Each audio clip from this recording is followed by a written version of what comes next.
Yeah, I'm really excited for what was Eugene 2021, now happening in 2022. But yeah, first World Championships in the U.S. Definitely exciting, and to be in my home state, just less than 2 hours from where I grew up and from where my parents live now. I'm excited. So Hayward Field for me is where I kind of got started in track. I was 10, 11 years old when I first competed there. My first major state level meet was at Hayward Field, and growing up, all the state and regional competitions, everything was at Hayward Field. So for me, a lot of family history there, with my uncles both going to University of Oregon.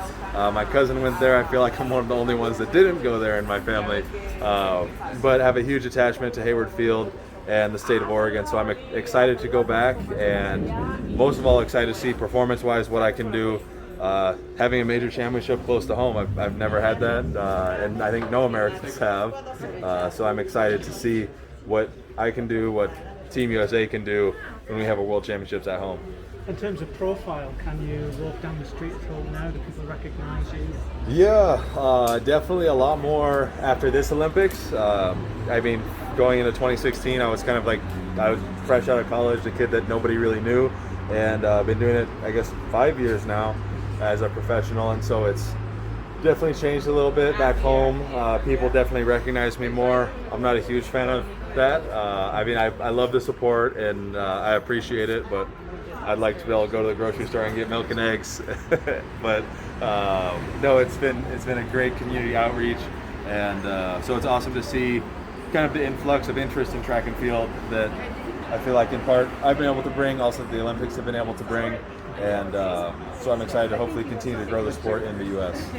Could I just ask you finally, is your hometown boring, is that right? I know it's commentators always mention this. Yeah, so that's where I'm from Boring, Oregon, and so yeah, sister city to Dole in Ireland. And it's a really small town, so it's less than 700 people in Boring, and so my high school, the town that we were closest to outside of Boring was like Gresham area. But yeah, so my hometown is Boring, and then now my parents live in Redmond, Oregon, so they've moved, but still go back there. And as soon as I landed the next day, we went to Boring, and I took a picture in front of the fire. I had posted on Instagram in front of the fire station there. They had put up a sign. So yeah, that community's been very supportive, and it's a small, tight-knit community, and so appreciate their support. And I feel like it's been a special for me and for them as well. Brilliant. Thanks. All right, yeah, of course. All right. How do you feel to be the strongest man in the world? I guess the strongest man with a 16-pound ball. At this point, I'm not even the strongest man in the competition in terms of the weight room. But no, I feel really excited to. It's an honor to have the world record, and I'm also excited to now hopefully move it out farther.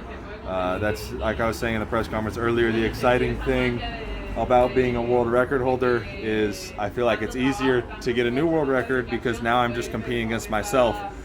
Before I was trying to get the world record, I was competing against someone else's best.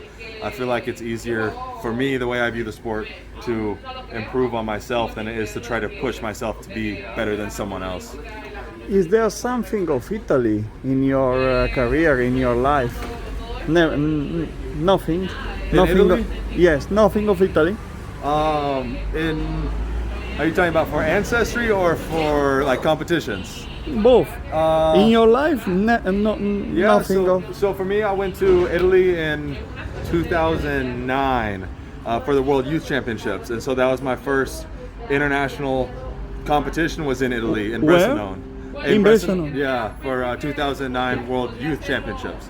And so yeah, that was my first international experience, and so yeah, a big thank you to Italy in that aspect, because without them probably wouldn't have got started in international track and field. And so I had a great experience there.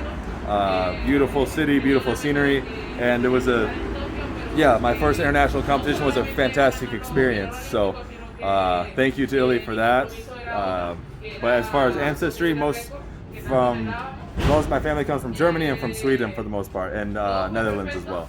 Do you know Alessandro Andrei, the gold medalist of... Yeah. So Andre, phenomenal athlete, and he moved this.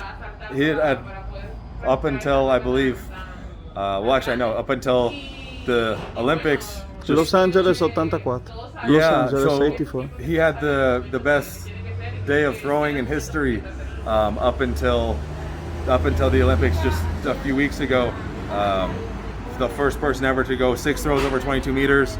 I think he broke the world record three or four consecutive times and moved it significantly. And so that was something I really looked up to when I was younger. I watched his film, and also just to have a day like that, a phenomenal day of throwing, breaking the world record multiple times. The first person ever to do 6 throws over 22 was a huge milestone. And even after.